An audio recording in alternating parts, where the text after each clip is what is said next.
성령론 두 번째 시간을 갖습니다. 성령이란 거룩하고 신령함의 뜻을 갖고 있다. 성령께서 하시는 역할, 대언의 영, 보혜사, 살리는 영, 생명을 주는 영, 성결하게 해주는 영, 진리의 영, 보호자, 이외 등등 기록하고 있다. 자, 은사의 뜻을 우리가 먼저 시간에 공부를 하였습니다. 영적으로는 하나님께서 내려 주시는 재능, 소질, 선물이라 한다. 요한복음 4장에 10절로 말씀한 것 같다. 6절로 임금이 내려주신 물건이라 기록을 하였습니다. 소질의 뜻은 출생하면서부터 가지는 성질을 말하는 것, 재능은 훈련을 통해서 얻는 정신, 실현의 능력이다. 그래서 은사의 종류와 쓰는 법, 방언은 대신방언, 대인방언, 대물방언이 갖고 있는 그 역할은 대신방언은 하나님과의 대화, 고린도전서 14장 14절로 대인은 사람과의 대화, 사도행전 2장, 대물방언은 만물과의 대화, 사사기 9장 7절과 15절까지, 민수기 22장 21절 31절까지, 이사야 11장 6절에서 9절까지의 대물방언을 기록해 놓았습니다. 자, 예언은 성령의 예언, 성자의 예언, 성부님의 예언, 삼위일체 하나님의 예언을 기록해 놨습니다. 성령께서 주시는 그 예언은 기도를 통해서 받는 예언인데 죄를 깨닫게 한다. 고린도서 14장에 24절로 기록한 것 같고, 성자 예수 그리스도의 예언은 믿음으로 역사하는 말씀인데 시험을 넘어가게 한다. 고린도 14장 25절로 성부님의 말씀의 예언은 영성이 되게 한다. 거룩한 사람으로 만들어 간다. 그래서 로마서 6장 22절, 요한복음 21장 22절, 23절의 말씀의 내용을 우리가 볼 수가 있습니다. 성경 속에서 예화는 우리가 간단히 언급을 하면 밑에 소절에 에레미야 31장 12절을 놓고 하나님의 은사에 대해서 말씀하신 내용이죠. 여호와의 은사는 이거 기록되면서 나가는 말씀입니다. 곡식, 새 포도주, 기름 이렇게 기록을 하고 있는데, 곡식은 육의 양식, 구약이다. 말씀은 영의 양식, 신약이다. 그래서 1번으로 이렇게 나열을 해놨습니다. 2번으로 새 포도주, 이거로 영양소, 의약품, 소독제라고 기록을 해놨습니다. 영적인 포도주는 사랑, 시험에 승리하는 것이다 라고 기록을 했으며, 세 번째에 육적 기름, 먹고 드리는 약품과 같고, 영적인 기름은 믿음, 기도의 능력과 같다 라고 기록을 했고, 네 번째 어린 양, 소예 때 가죽과 힘, 영적인 것은 순종, 봉사, 마태복음 25장의 31절로 46절까지 성경적인 예화입니다. 심령은 근심이 없어지고 평안을 얻는다. 이런 것을 대강 읽으시고 소화가 다 될 거라고 생각하지 마시고, 단단한 식물은 지각을 사용할 줄 아는 단계가 되어야 단단한 식물을 소화를 합니다.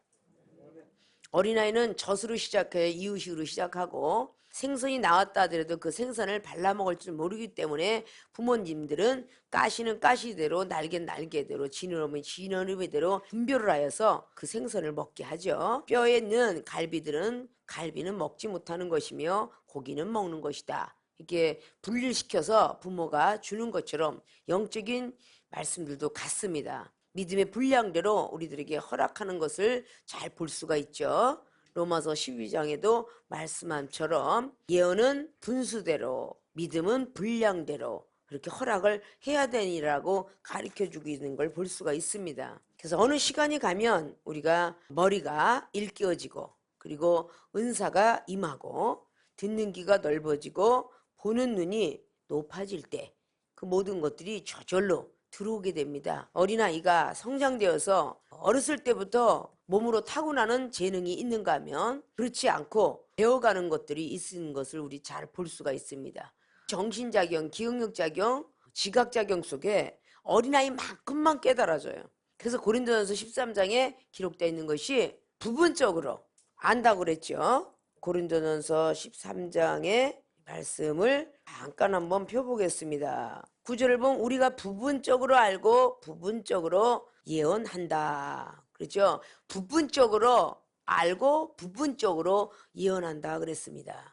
그래서 예언도 폐하고 방언도 폐하고 지식도 폐하는데 사랑만큼은, 근데 사랑은 율법의 완성이라고 그랬죠. 로마서 13장 10절에 있는 것처럼. 그러니까 사랑 안에는 율법이 완성이 들어가 있기 때문에 다 깨달을 수 있는데, 그렇지 않고 온전한 사랑이 임하지 아니하면 부분적으로 알고 부분적으로 예언을 한다 그랬어요. 그럼 뭐 예언도 미리 했자 말씀 못자는데 하나님으로부터 부여받는 이 말씀이 부분적으로 주신다는 거예요. 다 주지 않고. 어린아이가 어렸을 때에 부모님이 알려줘야 될 것과 몰라야 될 것들이 많이 있죠. 성장되어서 성숙기가 되면 15살 이상은 성인기 점차적으로 음성도 남자들은 변하고 여자들과 남자들은 반드시 이성적인 어떤 그 문제가 마음에서 생각에서 발달되면서 육체도 발달이 돼요. 그죠? 어린아이 육체하고 나이 먹은 육체하고 틀려지죠. 15살부터 20살까지 육체가 틀리고 20살부터 다시 또 변해가는 모습이 또 틀려요. 근데 그 어린아이들한테 가르쳐 줘야 될 것과 안 가르쳐 줄 것, 나이가 먹으면 저절로 아는 것이 바로 결혼 생활이야.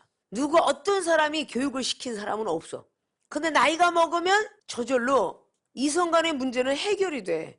어떻게 사랑해야 되고 어떻게 다정하게 어떤 모습으로 지내야 되는 이런 거는요, 저절로 부딪히면서 알게 되는 사건들이죠.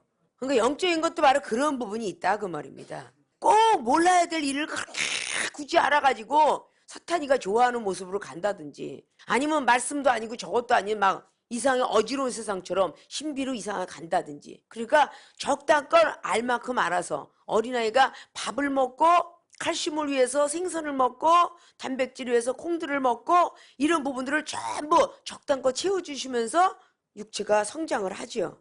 근데 부분적으로 예언을 하는데 10절에 보니까 온전한 것이 올 때에는 그랬어요. 온전한 것이 올 때는 부분적으로 하던 것이 패하게 된다. 없어져야 다시 돌아올 수 없잖아요. 우리가 어린아이 시절 가고 싶으면 다시는 갈 수가 없잖아요. 그 나이가 먹어도 어린아이 동심은 잊어버리지 않고 기억력이 남아있죠. 그래서 마음은 젊었도다 그 소리 하는 거예요. 육체는 늙었는데 마음은 아직도 어린아이 같아. 이런 소리를 하잖아요. 우리 육체 모든 것들을 완전히 잊어버린 건 하나, 일단은 부분적인 것이 온전한 것이 오면 폐해지게 되리라. 11절 보면 내가 어렸을 때에는 말하는 것 어린아이 같대요. 우리는 이런 것이 쉬우면서 간단한 것들을 우리가 잃어버리고 본인이 그냥 어른 된 줄 알고 착각을 하기 때문에 문제인 거예요. 아직도 본인들은 은사도 부분이고 기도도 부분이고 믿음도 사랑도 말씀도 다 부분적이잖아요.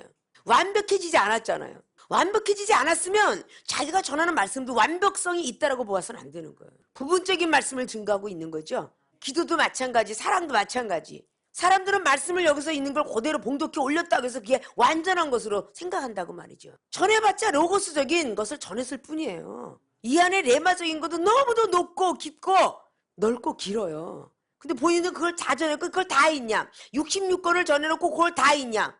66권 속에 들어가 있는 건 바다 같은 먹물을 삼아도 하늘을 두루마리 삼아도 부족하다라고 나와 있는데 부분적인 것과 요만큼 전해놓고 그거 다 있냐 생각하면 안 된다는 거죠. 자, 그러면 우리가 어린아이 같고 깨닫는 것도 어린아이 같다. 깨닫는 작용이 지각작용이죠. 우리 대나 속에. 분명히 말하는 거, 말하는 것이 말하는 영역 어디 있나? 손에 들어가 있다 그랬죠. 말하는 영역이. 그 말하는 것이 어린아이가 말하는 거 분명히 차이점이 있죠. 어린애가 말하는 거 차이점 있단 말입니다. 부모로부터 배운 거 이외에 말을 할 수가 없어요. 학교에서 배운 거 이외에 말할 수가 없습니다. 박사까지 올라가는 동안에 말하는 것이 다 틀립니다. 그럼 이 성경을 놓고 볼 때 우리가 똑같은 말을 하는 것 같지만 말하는 것이 얼마나 많은 사람이 틀린지 몰라요. 여러분이 똑같은 말씀을 하는 거하고 이종이 여러분에게 말씀하는 거하고 많이 틀리죠. 그러니까 말하는 것이 틀리다 그 말이에요. 어린아이는 어린아이 같다 그런 얘기죠.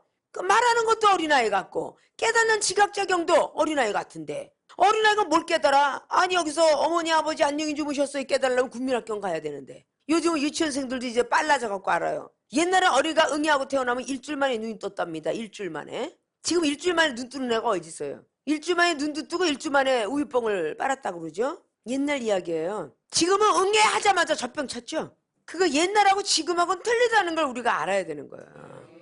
옛날에는 그냥 굴레방에 돌려야 되고 가나다라 마바사에도 학교 가서 공부를 해도 그렇게 못했는데 지금 유치원 4살짜리 3살짜리가 유치원에서 공부하니까 글씨 다 읽고 학교를 가요. 그리고 글씨 모르면 왕따는 저리라도 당하는 거야. 다 글씨를 알고 가니까. 그런 것처럼 지금은 어린애가 듣는 것도 텔레비에서부터 컴퓨터로 앉아있고 오락을 갖다 하고 뭐가 게임을 하면요 이거 어른보다 더 빨리 깨달아져요. 그럼 머리가 그만큼 깨어졌다는 것이겠죠.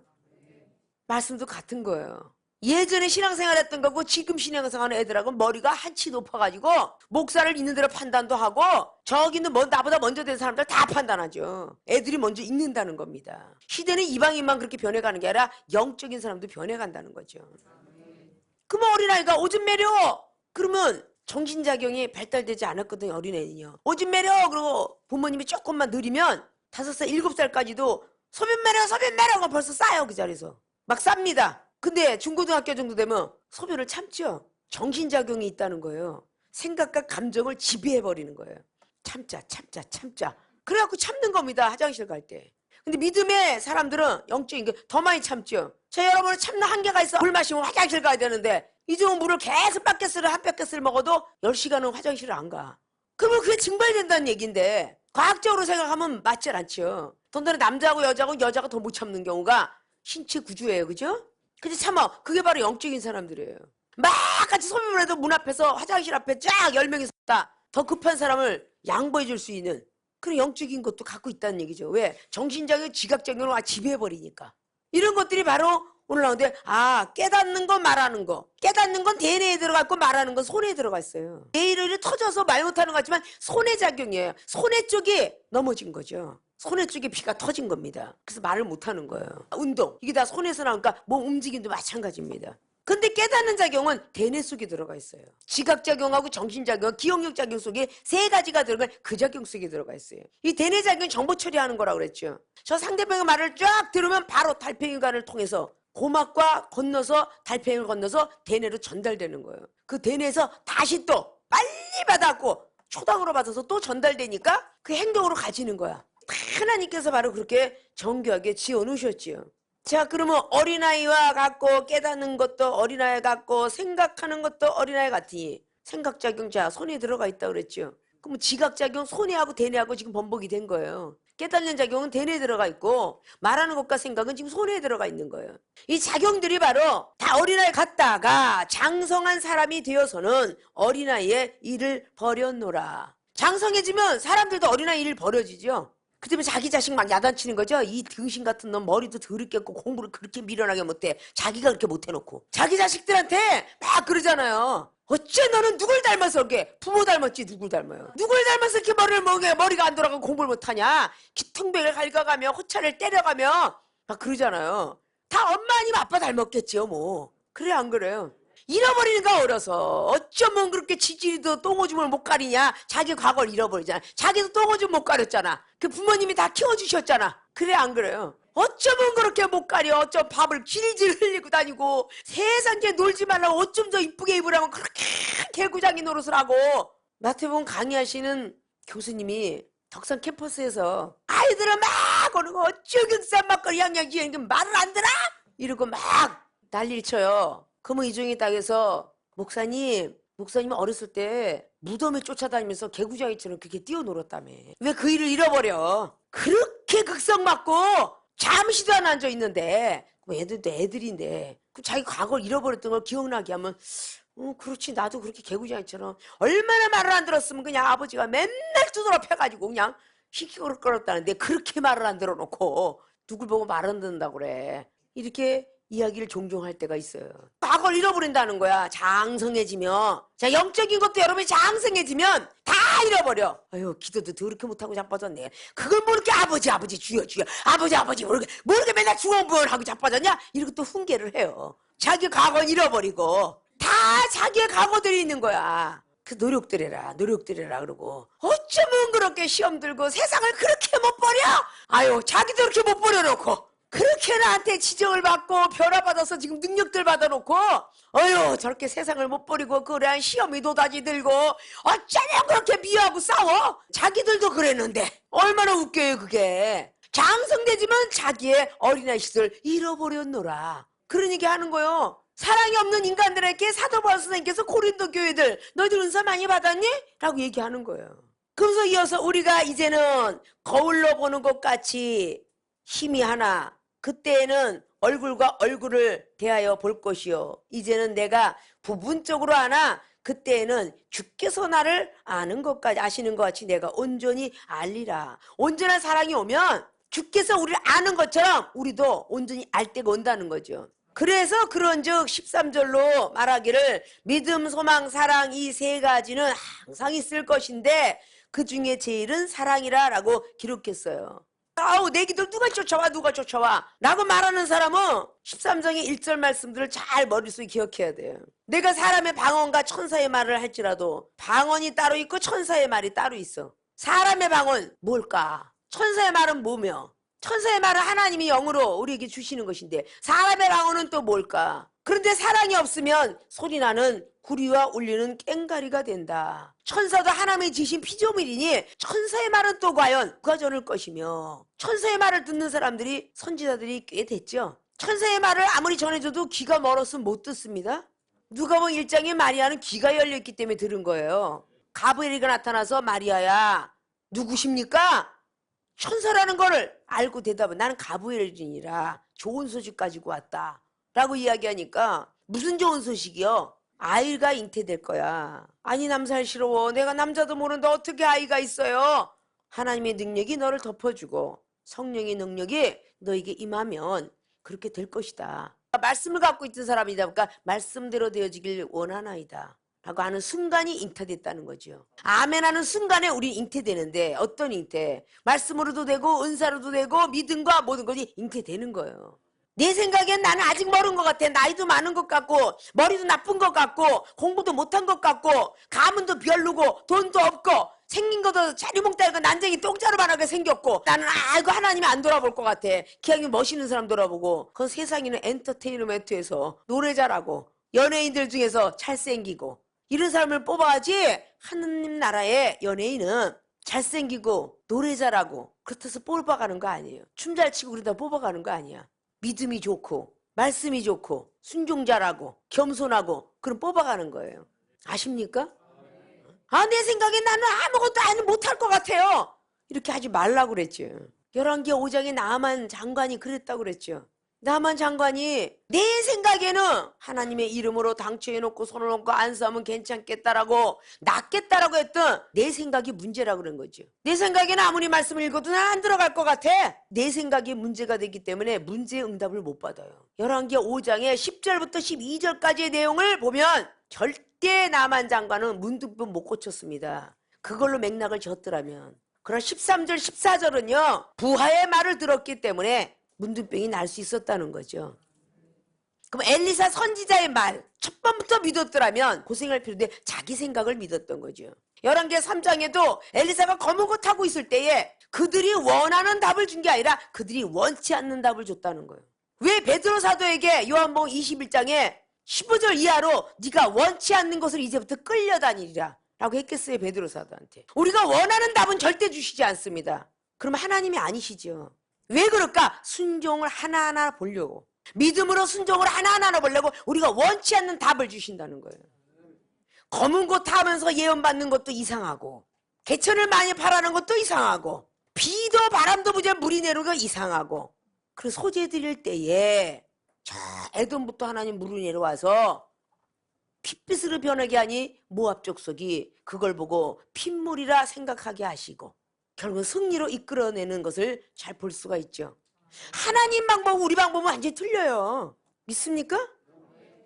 열왕기 4장도 마찬가지잖아요. 선지자 생도의 아내에게 기름 한 병밖에 없다는데 그릇을 많이 빌려고 그래. 자, 이것도 미치는 거죠. 당장 지금 빛을 갚아도 내 자식이 지금 체주로 팔려갈 텐데 기름 한 병밖에 없다니까 그릇 빌리러 다니래요. 한가하게. 이것도 미친 일이죠. 이 미친 일을 믿는 것이 하나님 믿는 거야.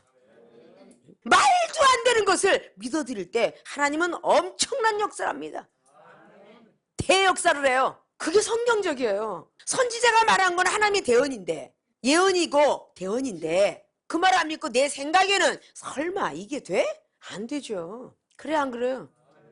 CCM에 이제 음악 교수가 했던 우리 드보라 목사님이 목이 여기가 모래주머니 하나 안착시킨 것처럼 나왔단 말이에요. 갑상선 항진증으로. 이게 없어질 걸 생각이나 하겠어요? 의학도 안 되는데 없어질 것이다. 아멘. 그거 없어졌어. 그럼 똑같은 갑상선 항진증 환자가 앉았는데 말을 더럽게 안 들으니까 아직도 나와 있어. 3년 된 사람은 싹 들어가고 7년 된 사람은 아직도 남았어. 그 이유 뭘까?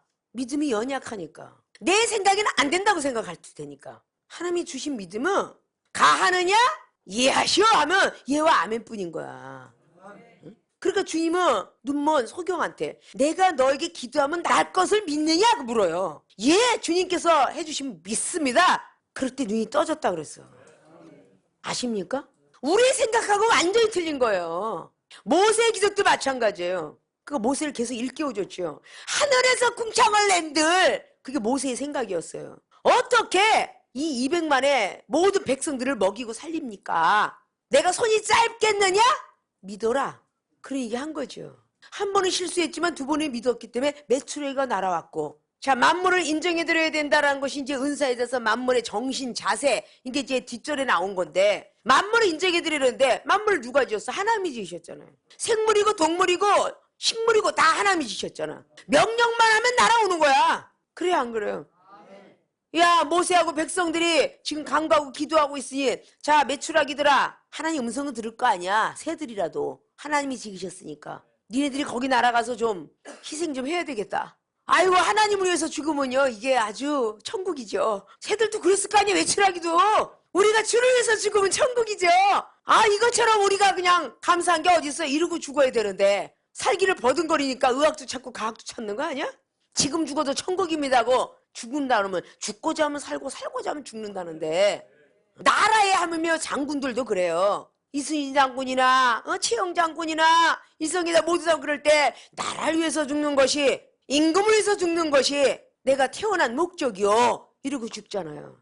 그런 사람들이 돼야 된다는 거지. 믿습니까? 서러운 부분이 사람의 방언 생명을 불어넣어서 창세기 2장 7절에 생명이 불어서 사람이 된지라, 그 사람의 말, 천사의 말, 자, 하나님 말씀, 자, 이게 구분이 돼요? 아담이가 말하는 건 사람의 말, 천사가 말하는 건 천사의 말, 하나님이 말씀하고 하나님 말 분명히 틀리죠? 그래 고린도서 2장 20절로 말하잖아요. 사람의 속에 사람이 영이 있고, 그래 안 그래요? 하나님의 속에 하나님의 영이 있는데 하나님의 영을 받으면 모든 걸 통달하느니라. 그렇게 돼 있어야 안 됐어요? 분류가 돼 있죠? 그 천사의 말도 따로 있고 사람의 말도 따로 있고 하나님 말씀도 따로 있는 거예요. 그것을 사도 바울은 로마에 있는 교회들에게 로마서 7장을 통하여서 성령의 법이 따로 있고 육체의 법이 따로 있고 죄의 법이 따로 있고, 나는 성령의 법으로 살려고 하는데 자꾸 나를 끌어내는 놈이 하나 있었는데 이게 바로 죄의 법인데 이게 육체의 법도 있더라. 이렇게 구분해서 가르치잖아요. 사랑이 없으면 이 사랑은 참 온전한 사랑을 원해요. 부분적인 사랑이 아니라. 무슨 소리인지 아시죠? 자, 내가 예언하는 능이 있어. 예언은 하나님의 말씀을 대신하는 건데 왜 또 이걸 갖고 뭐라 그러실까? 13장 2절 보니까 예언하는 능이 있어 모든 비밀, 이게 하나님의 비밀을 알 수 있다는 거죠. 모든 지식을 알고 또 산을 옮길 만한, 산까지 옮길 만한 믿음이 있는데 사랑이 없으면 내가 아무것도 아니다. 무야 무. 그냥 무예요. 예언하는 능이 있고 지식의 능이 있고 계산을 옮길 만한 믿음이 있어도 아무것도 없대. 사랑 하나 빠지면. 아십니까? 모든 것으로 또 구제하고 또 내 몸까지 불살라가지고 내어줄지라도 사랑이 없으면 내게 아무 유익도 없느니라. 이득될 게 아무것도 없다 그래요. 얼마나 이게 지키기가 어렵겠어요. 그래서 여기 15가지 요소가 나오는 거죠. 이 15가지만 여러분 하루 진중일 한 달 내내 지켜보려고 애써보세요. 이것조차 안 되는 거야. 사랑은 온유하고 투기하는 자가 되지도 않고 자랑하지도 아니하고 교만치도 아니하고 무례행치도 아니하고 유익을 굳지도 않고, 자기의 유익을 굳지 않잖아요. 남에게 유익 주잖아요. 성내지도 아니하고 악한 것은 생각지도 아니해. 생각조차 안 해. 우리가 생각하는 건 전부 악한 생각이 될 수 있잖아요. 자, 불의를 기뻐하지도 아니하고 진리와 함께 기뻐하고 모든 것을 참고 모든 것을 믿고 모든 것을 바라며 모든 것을 견디, 이게 한 15가지가 되는데 이거를 제대로 지키는 자들, 거기서 사랑을 강조하는 거 있잖아요. 사랑은 언제까지든지 떨어지지가 않나. 예언도 패하고 방언도 패하고 지식도 패하리라. 그래서 이 부분적인 사랑을 갖지 말고 온전한 사랑을 가지라고 하면서 14장에 이어져 가는 거예요. 1절로. 예언을 구하되 사랑을 따라 예언해라. 사랑이 없는 예언은 마귀가 사용할 수 있다는 거죠. 믿습니까? 예언하는 능이 있으면 뭘 합니까? 사무엘상 28장에 사울이 신접한 여인 찾잖아요. 그래 안 그래요? 그가 사무엘상 10장에 예언을 받았던 사람이야. 하나님의 말씀으로 예언을 받았던 사람이고 사무엘 선지자 통해서 기름 부음을 받았고 왕권을 가졌으며 전쟁터에 경험이 있는 사람이야. 근데 그가 사무엘 선지자가 죽고 나니까 자기가 신접한 자를 박수를 내어 쫓아놓고도 자기가 그 자리를 또 찾아서 신접한 여인한테 물어. 하나님이 그 사울 왕을 깨닫게 하려고 신접한 여인 속에 사무엘 선지자 또 나타나게 하잖아. 돌아가셨는데도. 살아서 얘기나 죽어서 얘기나 나는 하나님의 말씀을 대언했노라. 그대로 하고 너는 죽으리라. 라는 말을 또 하게끔 하잖아요. 신접한 여인을 하나님이 쓰신 거예요. 사울왕을 일깨워주기 위해서 사무엘 선지자가 들어갔지만 왜 죽었느냐? 믿음을 저버렸고 신접한 여인을 찾아 죽었도다.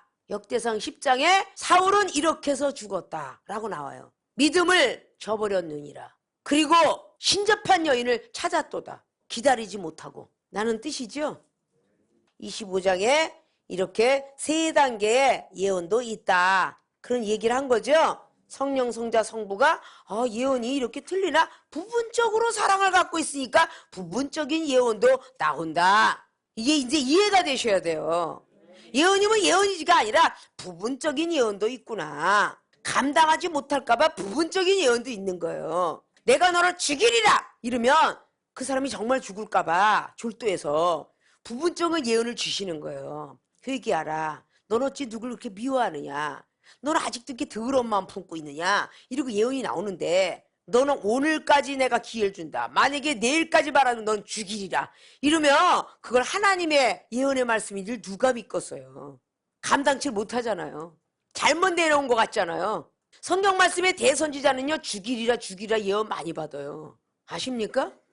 근데 어린아이한테는 그게 벌벌 떨지요. 무서워서. 그러니까 부분적으로 예언하는 것처럼 부분적으로 말씀도 해야 되고 부분적으로 믿음을 원해야 되고 부분적으로 기도도 하는 것이다 라는 것을 우리는 신학생들에겐 특별히 그걸 알아야 되는 거예요. 다 같지 않구나 라는 것을 알아야 되겠죠. 지금 우리 세계로 신학교에 우리 학생들이 태산을 옮길 만한 믿음이 있다 할지라도 아무 소용이 무다 라고 얘기했는데 태산을 옮길 만한 믿음커녕 모래도 하나 옮길 만한 믿음이 없는 사람도 많잖아. 무슨 태산까지 나와. 모래서 하나 움직일 수 있는 그 믿음이라도 있느냐고. 날마다 시험이 오면 쓰러지고 시험 들면 또 쓰러지고 이것은 모래성을 쌓는 믿음과 같아. 아십니까? 껐떡하면 시험 드는데 마귀가 좋아하는 영혼이 시험 든 영혼이라는데 날마다 마귀밥을 그렇게 따끈따끈하게 해다 줄 수가 없어. 아유 아무게 A라는 사람이 시험 들어서 또 한 번 먹고 나니까 또 소화도 되기 전에 또 저기도 시험 들었네. 얼마나 시험 든 영혼들을 그냥 가서 가로채기가 좋겠어. 믿습니까? 우리는 아직도 부분적이기 때문에 온전한 것이 임하려고 열심히 달리고 있는 겁니다. 믿습니까?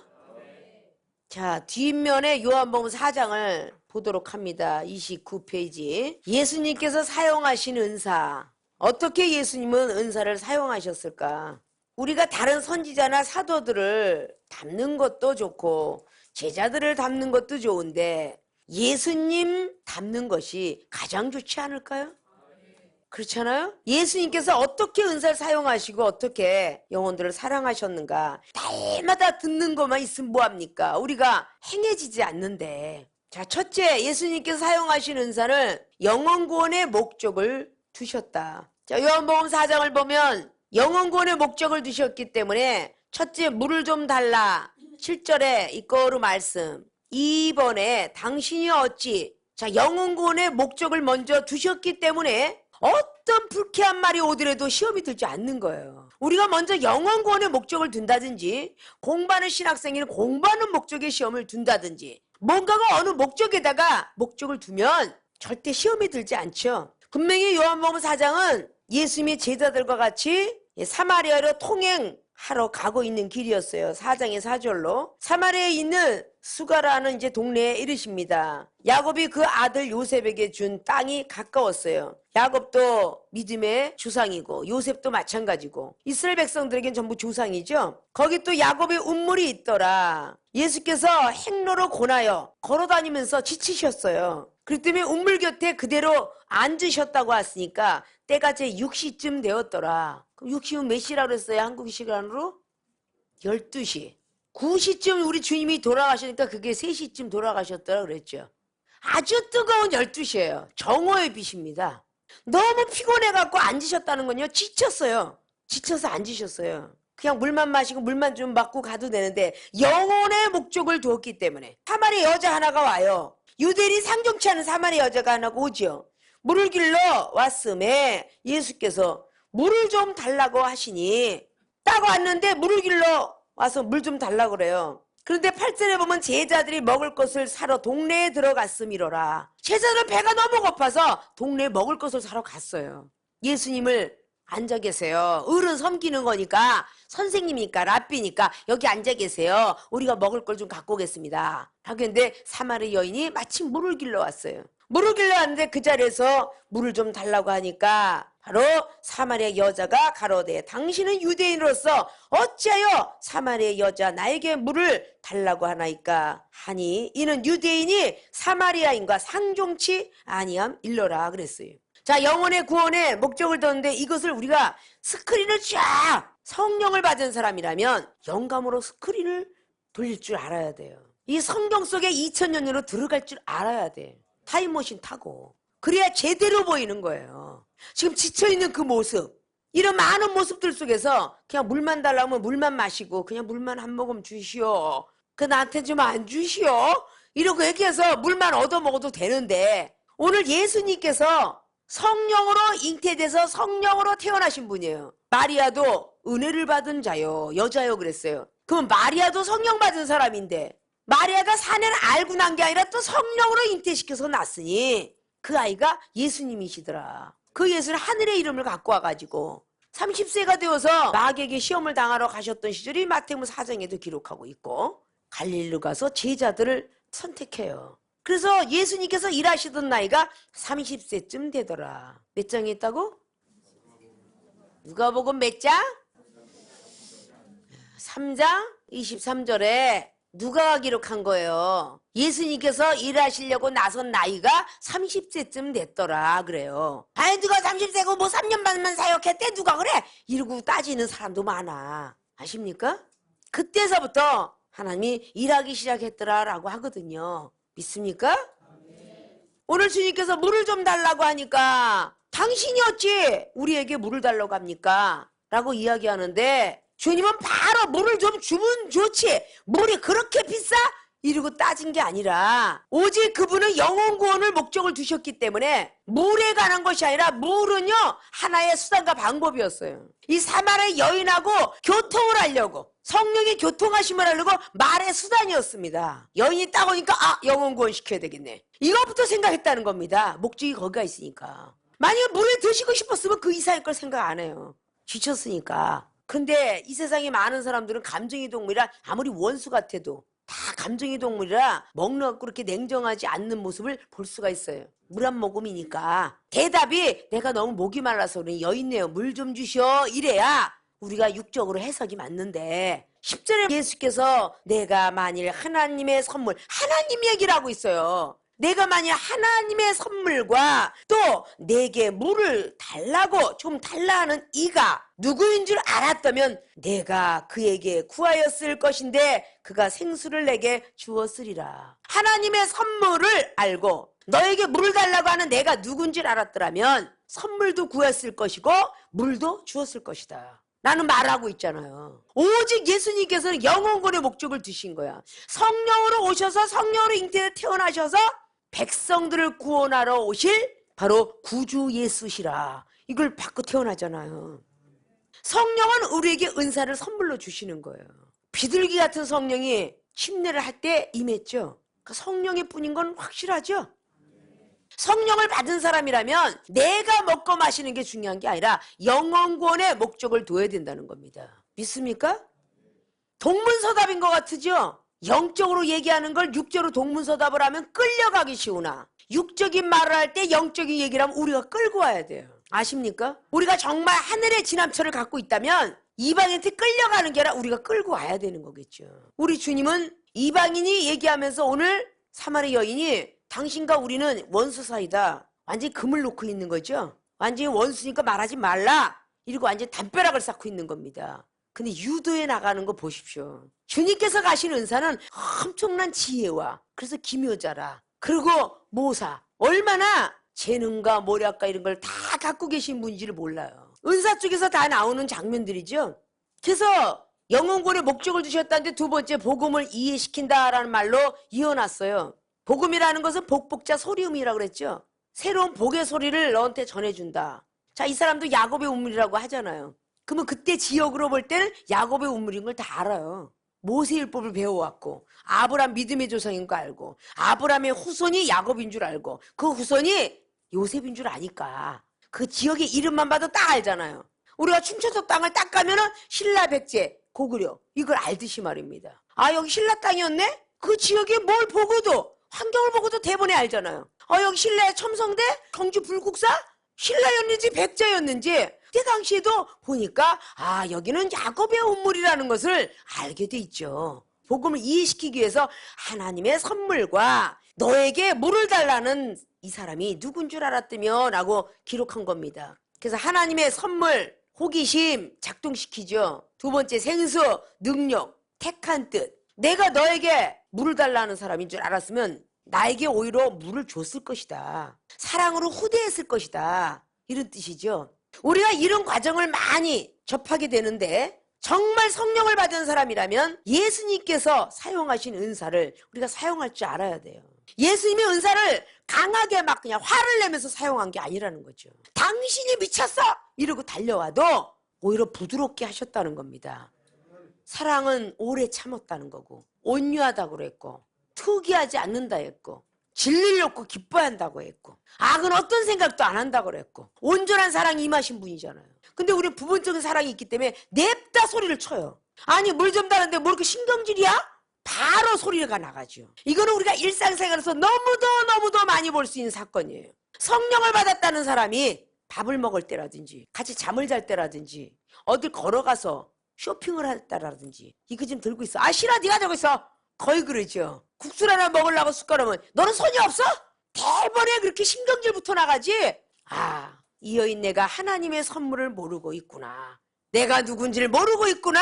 이러고 이해를 안 해요. 아니 이거 봐 건방지다. 내가 누군데 내가 목사인데. 아니 백화태 나가면은 남자는 아저씨요 여자는 아줌마인데 누가 나는 목사인데. 이렇게 가끔가다 멍청한 목사들이 있어요. 없는 게 아니에요. 그러면 막 시장 바닥에도 가서 시끄럽고 음식점에 시끄러운데 시끄러운 사람은 다 누구냐? 기독교인이야. 기독교는 너무 시끄러워. 이방인들이 가장 싫어하는 기독교인 중에 1빠따 목사, 2빠따 장로, 3빠따 집사. 이게 이방인들이 가장 싫어하는 기독교인들의 현재 모습들이에요. 가장 시끄럽고 가장 음식 많이 남겨놓고 어떻게 보면 기독교인들 때문에 음식 남겨놓고 나가면 3,000원 벌금이에요. 이런 거 있는지 모르지. 고기 뷔페다라 하면 권사님, 목사님, 장로님 다 앉아갖고 그냥 낭비벽이 제일 심한 게 난 기독교인 것 같아. 상대방 좀 아껴줄 줄도 알아야 되는데 이종은 다니면서 실천신학은 전부 먹을 만치만 먹어. 너 이거 안 먹어? 믿음으로 다 먹어. 일주일 금식 이러면서 데리고 다녀. 뭐 억지로도 먹어야 하잖아. 그러니까 다음부터는 조금 갖고 오지. 왜 냉기고 나갈 걸 왜 그렇게 갖고 와? 마지막 다 먹고 나서 입이 막 느끼하니까 다 마지막 파트 젓갈들 다 놨는데 김치 한 버석이 좀 주세요. 얼마나 얄밉겠어. 딱 한 젓갈 먹을 거. 그냥 참아라. 이렇게선 이종은 가르쳤어요. 목사님들이 그냥 기름을 그냥 참기름을 턱턱 달고 소금을 턱턱 달고 이빨로 따라서 목사님 이거 너무 많이 한 거 나 따른 것 같아. 저는 지적을 안 하면 못 살아. 목사님들하고 가더니 누가 지적을 하면 못 살아. 다 뒤다봐야 돼. 이게 기독교인의 모습들이 되어서는 아니 되잖아요. 믿습니까? 당신이란 표현은요 굉장히 거북스러운 표현이에요. 그죠? 여자가 남자한테 당신이 굉장히 거북스러운 표현이죠. 원수 됐잖아. 우리랑 상종치도 않잖아. 이 원수 대가리야 이러는 표현인데 그걸 모두 하나님의 선물에 대해서 새로운 복음의 소식을 전했다는 건 이건 대단한 역사죠. 믿습니까? 다음 시간에 다시 리바이벌에서 복습을 하고 여인의 움직임에 대해서 감동을 어떻게 받는가에 대해서 우리가 배워보도록 합니다. 생활의 삶 속에서 적용들 시켜보시기 바랍니다. 믿습니까?